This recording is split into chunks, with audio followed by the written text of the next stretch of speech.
So sometimes the big four of marriage, these are the things like finances, intimacy, unmet expectations, and infidelity. These aren't just topics that we're discussing on this podcast, but they have become part of our chapters in our story.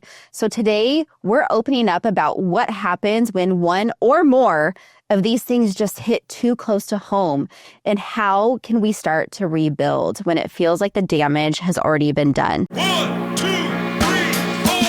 Welcome to Imperfectly Married, the podcast, where real talk meets real marriage. We're Michael and Heather, 26 years in and still figuring it out. No filters, no fluff. Just real love, real life, and a whole lot of grace. Amen. All right, here we are. Hi. We just finished our very first series called The Big Four. Yeah, that's great. How did you like that? How do you feel about The Big Four? So the Big Four was, they were heavy topics. Yeah. They were topics that I think everybody can relate to. And we've gotten a lot of responses on it. Mm-hmm. And I think it was a great series. I think it was a series that was necessary to communicate, because the big four are those things. I always use the word things, are those areas of our relationships that can break marriages. And it's a reality for many marriages out there. And I definitely think it's important to talk about those. Yeah. And so what we're going to do today is we're going to kind of just talk about, so if one of those areas have impacted your relationship, how do you move forward in hope and healing and restoration?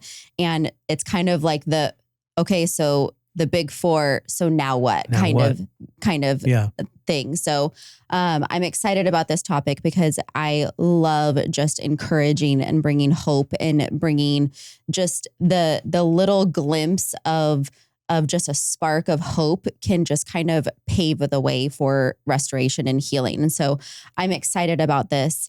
And while I was preparing, I was so reminded of, remember the time that I did the sprint triathlon? Oh, yeah. So I had trained so much for the sprint triathlon, and we have a pool. So it's like I was doing all of my swimming in the pool. Yeah, I remember that. Yeah. And the pool is great because it's like, as you're breathing and you're looking at the side of the pool, you see like, oh, I'm making progress. I'm making distance. Well, when I swim, I always breathe to the right. And so I know exactly what you're saying. So the very first time that I ever did an open water swim. So we live in San Diego County. And so we were down in Mission Bay, and that was the first leg of the triathlon. And I was breathing to the right, and, they like blow the whistle, like you're going. And I'm in the front, because you go in like heats. You started in the water. Yes, we started in the water. So that was the first heat. Everybody started in the water. That's okay. Always the first heat is Got the it. water. Got it. And so it's I'm killing it. But what's happening is I'm breathing to the right, which is across the bay. And I don't feel like I'm going anywhere. Because you have zero frame of reference. Zero. It's just because I've been in a pool this entire time. Water and sky. That's yes. And so as I'm breathing, I'm not feeling as though I'm making any progress. And I stop in the middle of the ocean, and they have all of these safety blue caps all around. And the blue cap is like someone that can help you if you're like drowning or whatever. They could tread water for 24 hours. Probably. Yeah. So the blue cap comes over, and it's like this older gentleman, and he's like, "Are you okay?" And I'm bawling, like sobbing. I'm hysterical, and I'm going, "This was the stupidest thing I've ever done." And I'm like, "Why am I doing this?" And he goes, like he doesn't know what to do with me.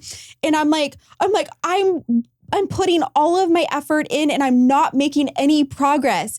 And I'm like, I just don't understand. And I'm hysterical. And I'm like, this was stupid. I don't want to do this. And he goes, ma'am, the finish line's right there. And I look ahead, and I'm like, oh.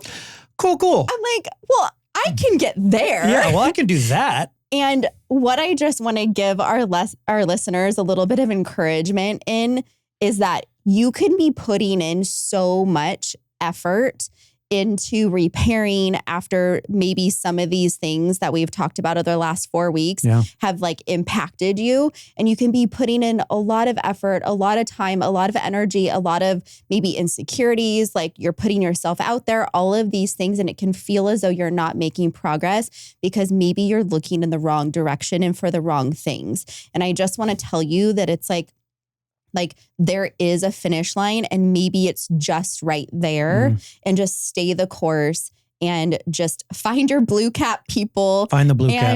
And just keep going because this doesn't have to be like the end of your story. This is just a chapter. And I know that we've been impacted by a lot of the big 4 areas and it was just a chapter in our whole story. Absolutely. And so, I just want to first off say like encourage everyone to call it what it is. If you've been hurt by these things, call it what it is and vocalizing the hurt and the pain and, just being real and honest and vulnerable in where you're at and how it's affected you and how you've been impacted by whatever the scenario is, I think can be really, really helpful. Because the interesting thing is if you have been impacted by one of these 4 things, and one of these 4 areas, many people have money, infidelity, lack of intimacy, expectations, unmet expectations. Yeah. Most people have experienced something of one of those 4. The whole point of getting to this point now is actually not just surviving, but actually rebuilding something. And what you've been saying is there is a process to being rebuilt. There is a process to rebuild, and you can't stop. If you stop too early, your recovery or your redemption or your repair could be so close. I remember this one illustration that when I was teaching, I'd often use. It's like when you're digging a well, and there's this process of like when you dig a well, you'll start to get a little bit of water, and you think you've hit it, but it's not enough. So you could get disappointed, but you have to keep on going until you hit that place. So I love the fact that you give that encouragement because it is all about persevering, keep on going. Because if you are taking the steps, if you're taking rebuilding steps, you will eventually get to the place of being rebuilt. And, a lot of these things too, is it's not going back to what it was. You're not trying to get back to what it was. You're creating something new with the reality of that brokenness, right? So you're building on top of that brokenness.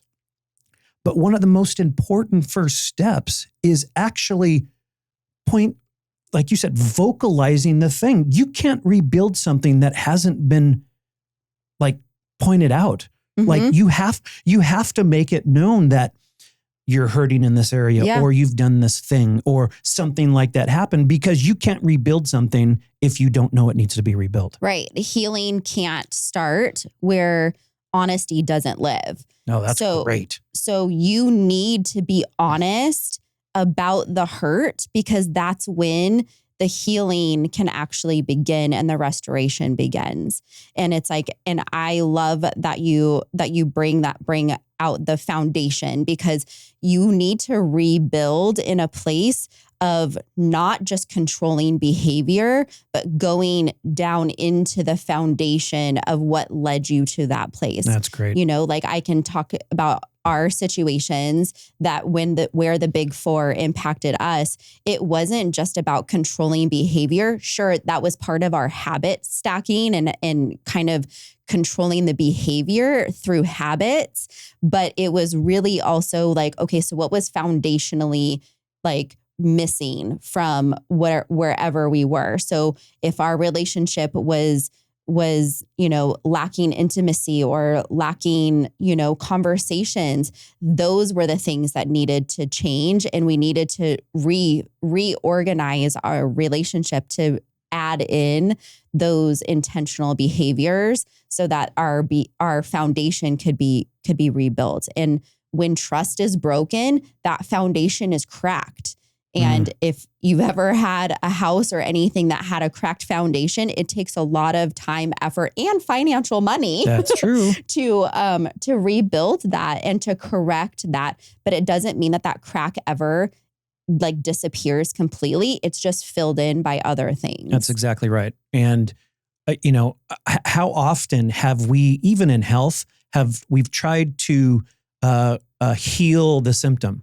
Oh, right? Always. Right. You're trying to get rid of the headache, but well, what gave you the headache? That's when you're not going to have the headache again. Right.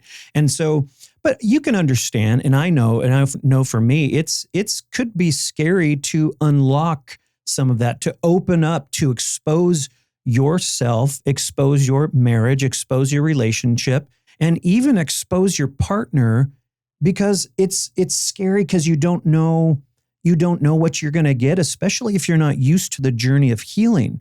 If you don't know the journey of healing, and I'm classic stuffer, so I know for me, I can be a little nervous on, okay, if we're going to open this up, I'm scared. I have anxiety over what that's actually going to look like. But the reality is you can't heal what you hide.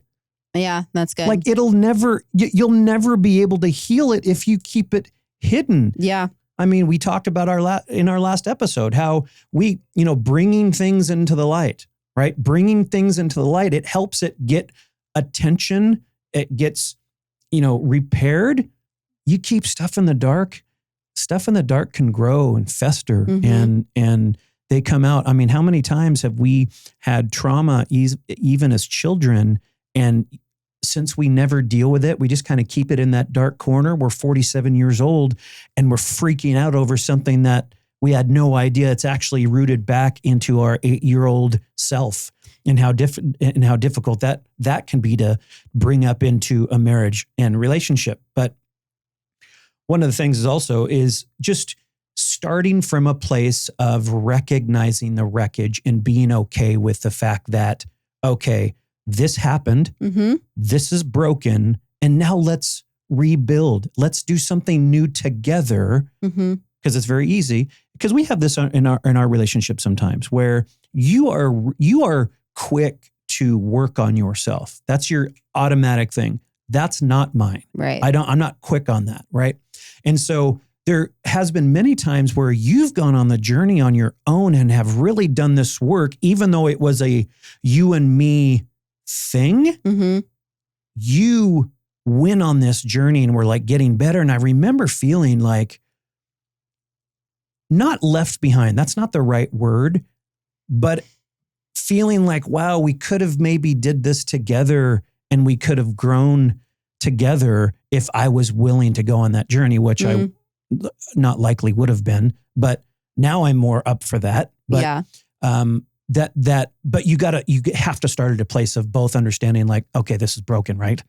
Yeah. Yeah, absolutely. And being okay with failing forward.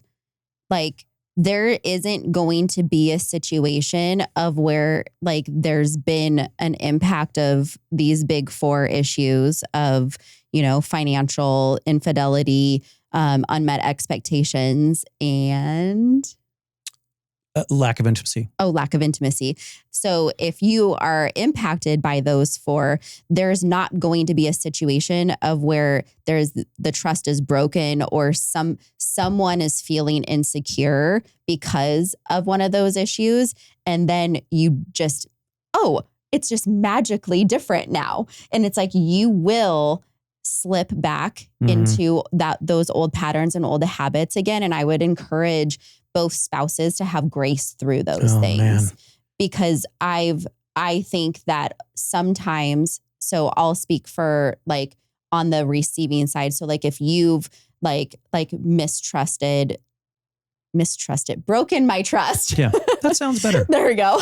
If you've broken my trust in one of those areas, it's hard for me not to bring it up and make you feel bad about them. And, kind Because of, it's almost like you want to be heard. Like you need to know that I feel this. Yes. Yeah, absolutely. because in my pain, I feel justified in making you hurt because the assumption is that you hurt me, and through you hurting me, you didn't get hurt along the way. And so I think that that's a really strong assumption that happens in most relationships when a trust has been broken, that it's like, oh, well, you just did this to me. And it's like, I'm the victim. I'm the one that's hurt. So I'm going to always remind you and bring you up, bring you remembrance of your failure. And it's like, I would just say that that's probably not the most healthiest thing. And instead talking about why you're feeling triggered or why you're feeling hurt in that moment, because that's really the issue. The issue is that something happened to where it's like, I need to actually vocalize to you that it's like I want to punish you in this moment, but why? And stepping back and just asking yourself why. That is the best. Well, we talk about this all the time. Why? That's the biggest question that if you want the most healing out of any kind of behavior, any kind of stumbling block, universal across the board. You just need to ask yourself why. To anything. Why do I feel like that? Why did I respond like that? Why did I do that? Why did I see what? Why? Why? And it's just what I love. What you're explaining is it's the process of rebuilding. It's communicating. It's because you have to recreate what was lost, but in a new way, because it's not going to be the same. Yeah. You have to reintroduce a safe place. You have to reintroduce trust. Yeah. That's on the backside. I mean, really think about that. That is a journey. I mean, and we've walked through it. That is a journey that you have to take, and it takes a long time. Yeah. So I know for me sometimes in the midst of like, okay, yeah, I'm ready to get this repaired. I have zero patience for the process of repairing it because I want to be done and I don't want to hurt it anymore. Yeah. Right? I don't want to feel inadequate anymore. I don't want to feel like I haven't done well anymore. I just want it to be better. But the reality is I need to ask myself that, well, why is it that I want to escape that? Why is that? Right? And it's a whole other journey to take. But to recognize, and I love that you started with this because that right there is the fact that this process is a journey to the new place. It is a journey to the new place. And being okay with that journey and doing it together, if you don't do it together, you're not really making a lot of progress because the fracture is between you and your partner. So you have to do that together. And above all, grace. My goodness, you have to have grace because, I mean, just like you're going to fall back into it. Yeah. You're going to fall back into things. And I would say too, that a really good practical tip could be also writing out separately your perspective on the situation and how it hurt you, or what your perspective was in causing the pain or causing the mistrust. It's like, because both parties come to the table with different perspectives and different ideas. On the very same thing. On the very same thing. Like when I was dealing with my emotional affair, like it was because I was lonely. I was tired. I was having kind of an identity crisis of just like, oh my gosh, all I am is a mom. Like this isn't fun. And it's like, I was in the throes of everything. And so for me, like that was my perspective. And then your perspective was just like, dude, woman, like I'm working my butt off. And it's like, I mean, you weren't calling me woman. Yeah. I just want to clarify. Let's just clarify that. I'm not that guy. No, you're not that guy. No. But it's like there was a part of where it's like you were working and you were striving in your career because you had just gotten given this amazing job opportunity. And so it's like you were pouring everything into your job. And I felt like left behind. But it's like, that was my perspective. But your perspective was, I'm working so hard to provide for the family. And so being able to come and have both perspectives written down and then sharing those, That's great. I think really allows the other person to hear like what was actually going on. And then it allows a pathway towards healing and restoring that foundation like you were talking about. Yeah, see, I love that suggestion. I'm not much of a writer. You can type it or voice text it. But that's true. That's true. But because that almost not puts in stone, but we can always come back that this is how we saw it. Yeah. And it's almost, it can almost help you on your journey, because you can look back on it and go, this is where we were, and look at where we are today. Now. I That's so love good. that practical thing, but also, and being intentional about the language that you use, because you said this today, words matter. The words you use absolutely matter. And so having the heart of wanting to repair the thing that was broken, you've identified that it's broken, you know you now have to repair it to something new.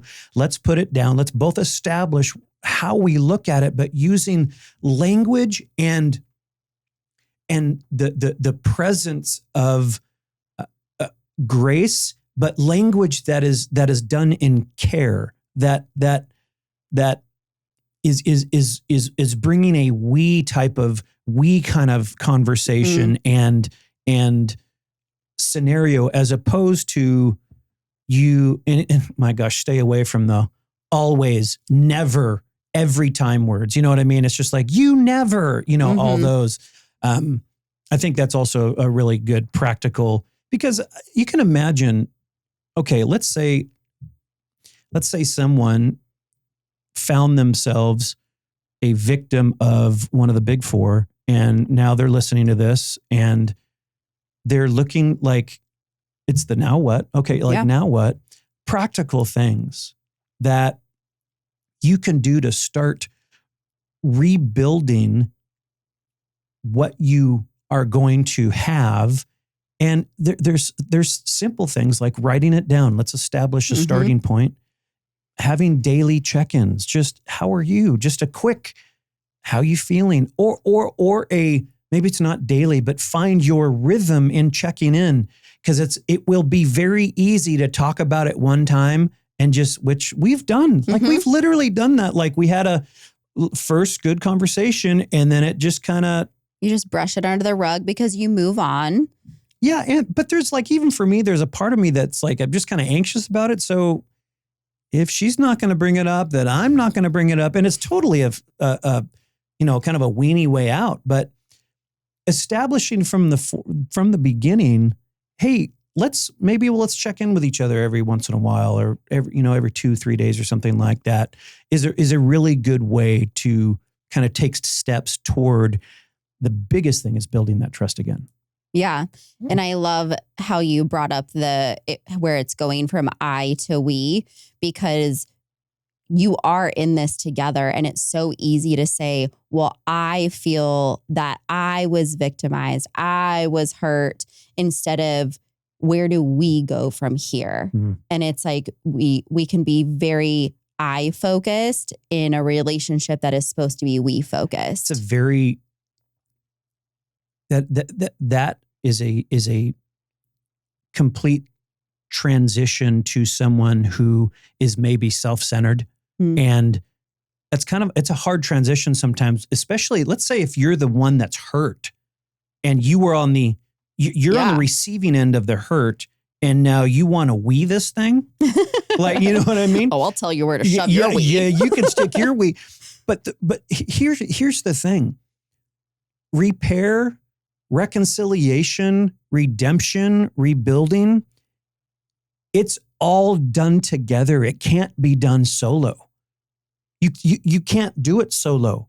Yeah. The whole point is to restore the thing that was broken between you, and you have to do it together. And maybe that means you have to wait until your partner's ready. Gosh, that doesn't seem very encouraging, but that's how important it is. Yes, you can work on yourself, but you have to make sure that you don't have resentment if your partner's not ready to work yet.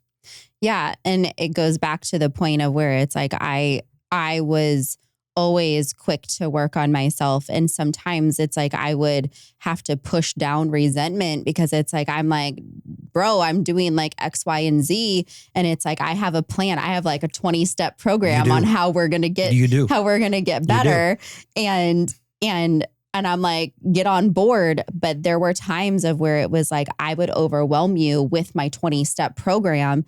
And I'd be like, but why don't you want to do this? And then I would take offense to it. And because I was creating the plan for I, not the we. And because I wasn't really willing. That's the hard part too. I think you were just scared. And again, it goes back to the fear. I'm scared. But it's true. It's like a lot of the times we are so afraid of the things that we think that we know. Oh, because it's all built on the narrative that you. It's not like you said, "I'm going to be so mad at you when you wanted," and I'm going to think. It's just 100% the narrative that I put in my own mind and the voice that I have in my own mind. 100%. Right.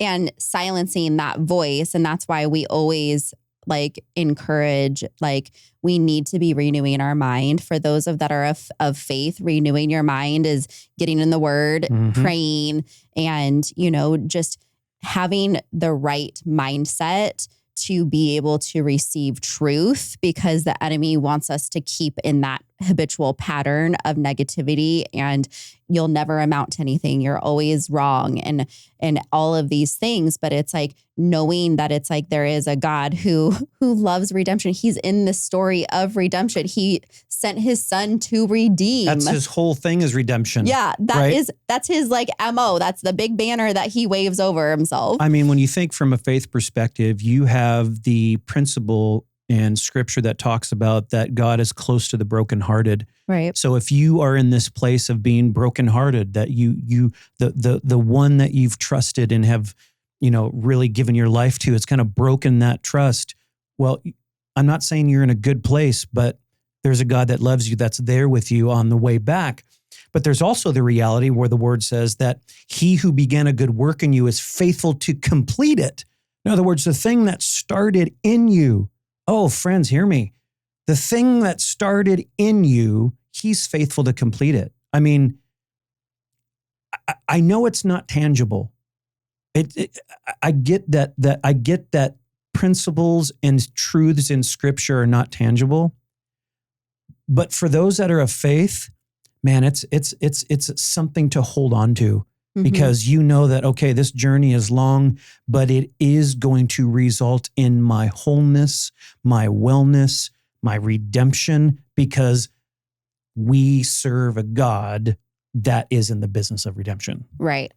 And I would also encourage people too, to like, because when you say that it's like there's things and principles in scripture that aren't always tangible, I would say, because I want to kind of challenge that in a sense of just like, yes, they may not be tangible to you right now, but go find someone that has walked through the same thing and had victory, because then it becomes tangible. Yeah, absolutely. And then you can grab onto that, and you can grab onto their hope, and you can hear their story of victory. Because sometimes when we are walking through like a mistrust or I keep on saying mistrust, a broken trust, or some sort of big four where it's impacted your relationship, you often isolate because you're ashamed of walking through these things, or you want to isolate because it's like it's too big to deal with, or you don't want to share that. And I would so encourage like our listeners, like go find someone that has walked through those things before. Great. And if you don't know of someone that has walked through it before, that is the beauty of social media. You need to reach out. You can DM us. Yeah, come on, bring it on. You can reach out and find someone that has had victory in this area, because we've had really, really close friends of ours that have like wanted to get a divorce and were separated, and all they did was surround themselves with people that had already been divorced, and they became this like little divorce posse and encouraged this man to walk through the steps of divorcing his wife. And now, praise the Lord, that they're like reconciled back together after actually filing divorce. And it's like, and it looks like they're going to get remarried, which is a beautiful story. However, like oftentimes when we're dealing with like the consequences of the big four, we can isolate ourselves and we can surround ourselves with people that are telling us the things that we want to hear, because the things that we want to hear are easier than walking through our healing and restoration. Oh, that's absolutely true. That is absolutely true. And one of the things that I so appreciate about that is knowing, because just what you were saying, there was a community that was kind of encouraging them to kind of go the wrong way. It is important in who you trust your stuff with. Right. Picking the right, like almost picking pick the person who you want to become. Yeah. Get in touch with that. Get in touch with that group. Get in touch with those people. Those are going to be the ones that are going to draw you to a place of cheering you on when it gets hard, when it gets difficult, when you go from we to I, and all of a sudden you're just in the I world, when you need to come back to the we world and get yourself to a place that is one that is unified and coming to unity. And I think another point to consider as you kind of go on the road of rebuilding is understanding that you and your spouse may have different ways of processing stuff, and different ways of reacting, different ways of taking the road of redemption. Right. And it's important to allow for that, to really be open-handed with, as long as we're going in the same direction and we both have the same goal, it's good to allow for the other spouse to do it how they need to do it. Not in a manipulated way, like, well, this is the way I do it, when really you're not doing it, but it just be okay. Sorry, I can hear our dog crying. It just made me laugh. But being okay with your spouse doing it the way that their personality needs to process that. And what I love about that is this is exactly why we geek out so much on like the personality tests and knowing yourself, is because it gives you permission to process information in different ways. And it also helps you to know your spouse and how they process information. Like I know that when we're coming into like a conflict, I know that for me, I don't like to feel negative. And so I will often use humor or an escape. The reframe. You are a brilliant reframer. That's actually healthy in many ways, but it is healthy, but I can over reframe to where it's like I'm actually never allowing myself to feel into anything negative or bad, because it is negative and bad in my eyes. And so that's why I'm always reframing. But I also don't necessarily allow myself to feel real emotions about it. But I also know that about myself. And then I know for you, you're processing everything that I say and do, or in our conflict, everything is through the lens of I'm bad, I'm not worthy, I'm not good enough. And so that's how you're always going to hear things. So I have to be really careful on how I phrase things so that I'm negating as much as I possibly can to you the hearing. spiral. Yeah. And because it's like, if either one of us begin to shut down or like trying to escape the conflict, or like just like apologizing just to move on, it's like that's not helping, and that's not healing, and that's not building a good foundation of communication and authenticity. It's building a foundation that's a little bit faulty. You know, sometimes you can apologize just to kind of like move on if you feel like the conflict isn't necessary. But on the other side of that, it's like being truthful and authentic, I think, is the best way to lay a strong foundation. Yeah, and learning how to communicate that in a way that is, you're being authentic to yourself, and you're communicating a real emotion, but how you communicate it and what you say about what you're feeling really can make a difference on how well it's received. Right. And I love, we love the Enneagram, like you said. And, before we had the Enneagram, there was this, it's almost like there was this hole that we didn't know, like there's a gap that we didn't even know was there. Right. And it was a misunderstanding. It was a not fully understanding. Everybody, that's not true. I say, don't use those words. And here I am. Everybody, many people think that the way you see the world is the way everybody sees the world. Right. Like, and I'm a total, when I walk into a room, because my personality, I see everything wrong. I don't try to find that. They scream at me. Everything's wrong. And it surprises me. Sometimes it so surprises me that you don't see the things that I'm saying. I'm like, did you know? Oh, I never see it. Yeah. Oh, you're just like, oh, this is so great. And I'm like, oh my gosh, everything's wrong. Now, if you don't know that about each other, it can become this sandpaper on your skin almost, because it's like, why? And it's almost like you think your spouse is wrong. And just imagine not understanding each other and how each other processes information. And now you're trying to repair something. You want to know why people give up? Because they don't understand each other. That's why they don't make the journey. That's why it's only 2 conversations, because you're expecting them to go like me. I'm a fast, get through it, good, go, right? I can be over it and, that's how I work. Well, for you, it's really more of a process and going through it and all this other kind of stuff. Well, if I expect you to do it the way I do it, or you expect me to do it the way you do it, it's almost cruel in a way. It places a weight in a cloud on your relationship that's unnecessary, and it's all because you just don't know. Right. And it's like, and I think that that's where knowing yourself and knowing your spouse is so valuable, because so often, you always hear that it's like you marry your opposite.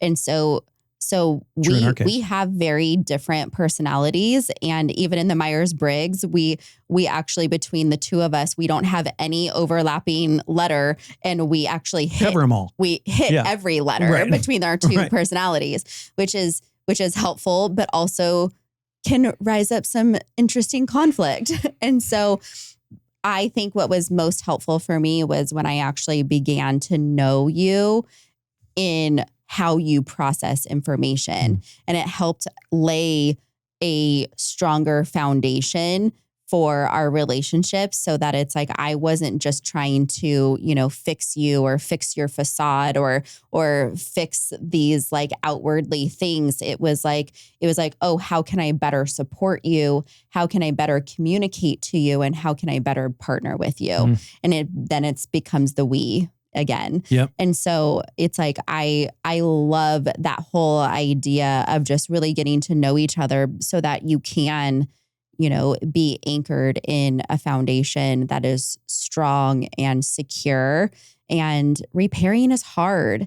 And walking through the journey from trust to broken trust to a new trust, because I would say it's a new trust. That's absolutely new. You can't go back like hoping that it's going to be the way that it was, because you're a totally different person. Again, it's just a chapter in the story. And it could be much better, actually, yes, because of the brokenness. Exactly. Like I look at all of our shortcomings and all of our failures that we've had, and I only see growth and a journey that was hard and tough at times, and it hasn't been perfect. I think that people look at our relationship and I've been told that they had no idea, because they see an Instagram shot of, the highlight reel of our relationship. And it's like, the reality is that we've worked really hard at the things that we have. A lot of pain behind those smiles.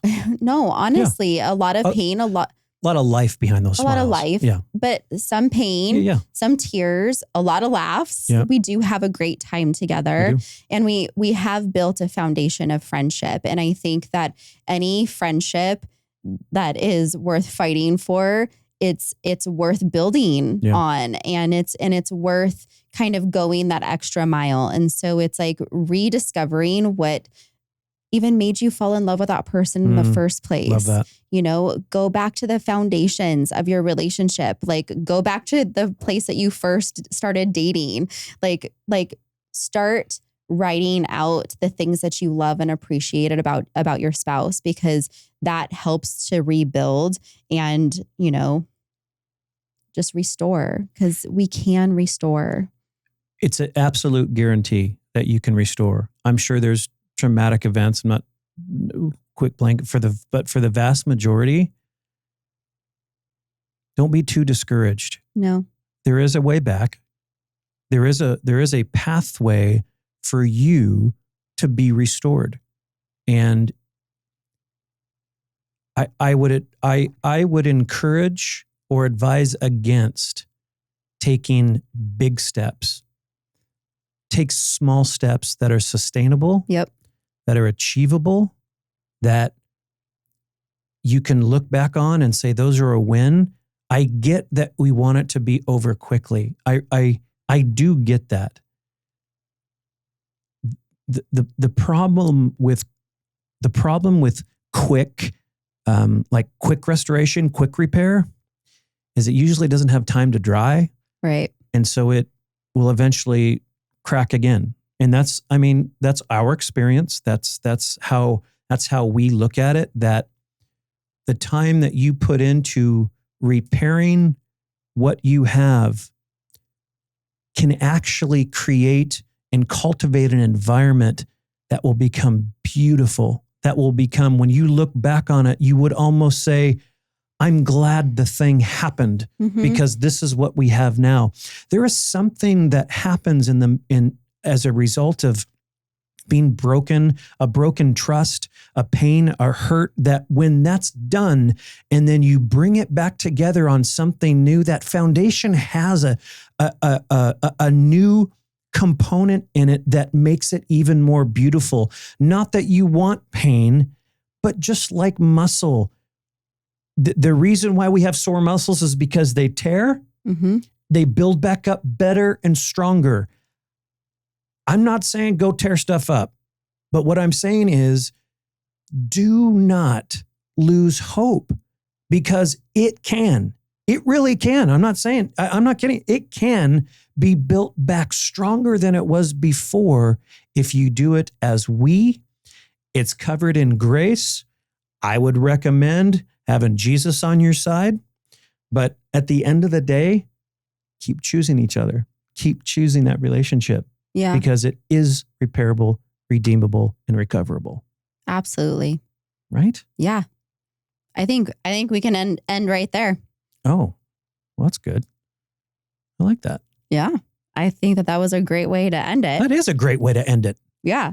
And so I always have like my little quote, but this one's not funny this time. Oh, okay. Yeah. Somber moment. Yeah. I mean, it's not like get out the violins or anything, but so what breaks you doesn't have to bury you. Sometimes the foundation has a crack before you can rebuild something stronger together.